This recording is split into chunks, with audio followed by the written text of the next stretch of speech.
Agora o tempo. O dia será marcado por sol com muitas nuvens e períodos de céu nublado. Há risco de chuva à tarde e a previsão é de tempo firme para a noite. Confira como fica a previsão para amanhã.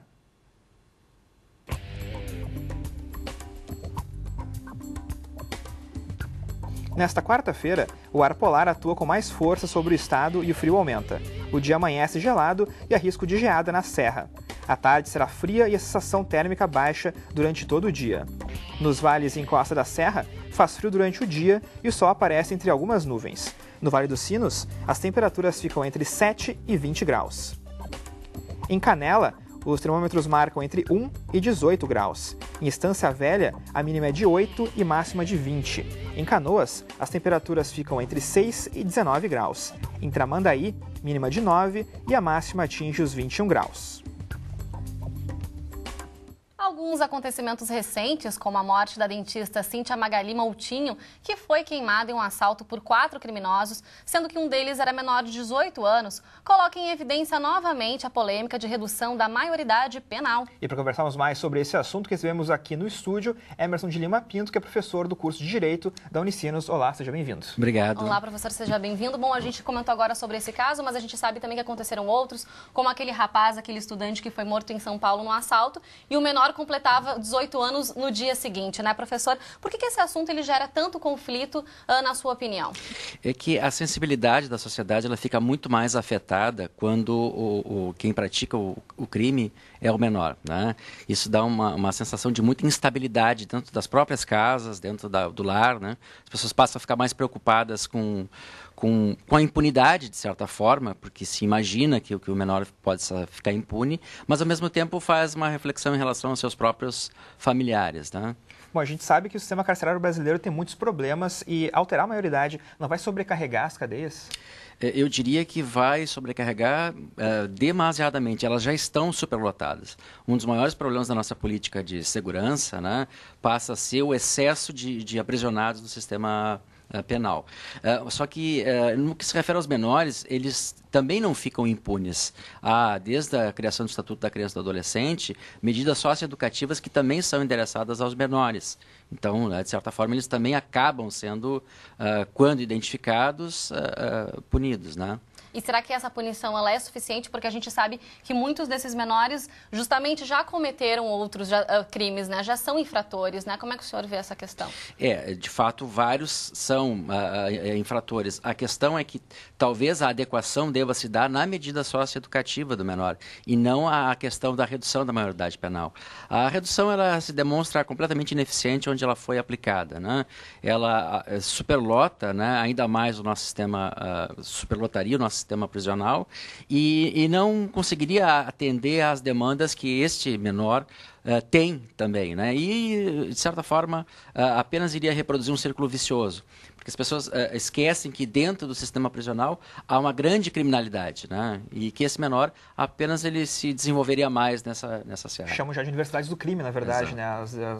As prisões, né? Então, talvez, colocando uma criança, um adolescente, no caso lá, então poderia até ele sair pior do que chegou lá, no caso. Até por uma questão de sobrevivência dentro do próprio sistema prisional, né? É duro, mas é verdadeiro, né? Se torna muito difícil para o menor sobreviver sem se envolver com outros grupos e aí profissionais na criminalidade. Bom, professor, ontem o ex-presidente colombiano César Gaviria, em uma entrevista à Folha de São Paulo, ele afirmou que a maioridade penal ela não funcionaria no Brasil. Ele disse o seguinte: essas decisões não servem para nada, a única coisa que funciona são políticas integrais. O senhor concorda, professor, com essa afirmação? Eu concordo. O presidente Gaviria demonstra assim, ter uma consciência bastante interessante da realidade brasileira. Mais do que vários políticos e membros do Poder Executivo de alguns estados da federação, né? Tem uma compreensão mais precisa do tipo de forma de melhor tratar este problema, que é um problema de toda a sociedade brasileira. E a gente sabe, né, professor, que o crime também está muito ligado às drogas também, né? E o senhor acha que a política brasileira para as drogas está defasada, por acaso? Tá, mas ela, apesar de estar defasada, ela avançou bastante nos últimos anos, né? A própria forma de tratamento em relação ao usuário das substâncias entorpecentes, ela já é uma forma muito mais humanizadora da relação e ela tende a tentar equacionar um pouco mais esse problema. problema. Não é a repressão pura e simples que vai equacionar esses problemas. Está adequado àqueles que pensam que talvez, né, o endurecimento em relação aos traficantes, isso já acontece, né?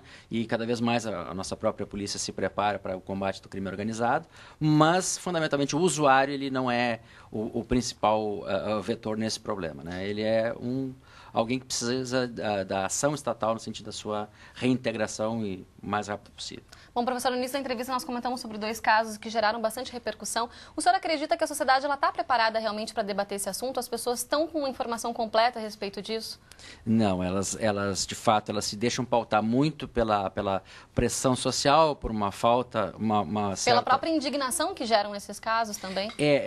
Porque tocam profundamente na sensibilidade de todos. E mais, assim, de certo modo também há uma certa espetacularização desse processo, né?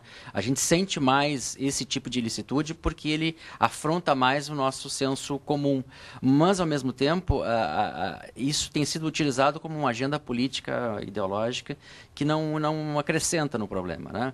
Isso tem sido alimento para campanhas eleitorais que não terão sucesso na medida em que é violadora a Constituição qualquer ideia de redução da maioridade penal. Para a gente poder encerrar, professor, que saídas o senhor vê para essa questão? A gente deveria que investir em mais políticas viáveis nesse sentido aqui para o nosso país? Acho que no que se refere principalmente à questão que envolve as drogas, é entender isso mais como uma política de saúde pública do que como uma questão de segurança pública. Acho que nesse sentido a gente tem avançado bem e tem que continuar avançando. Acho que isso já equaciona em grande parte o problema que é a criminalidade que envolve o menor também acaba trazendo nos nossos lares. Tá certo, professor. Muito obrigada pelas informações, pela tua presença. Até a próxima. Obrigado. Foi um prazer. E a edição de hoje do Conexão Unicinos fica por aqui. Você pode conferir essa edição do Conexão Unicinos no nosso canal no YouTube, youtube.com/TV Rádio Unicinos. E participe com a gente enviando sugestões ou comentários para o facebook.com/TV Unicinos e no facebook.com/UnicinosFM. Nós voltamos amanhã ao 12h30. Até lá, tchau!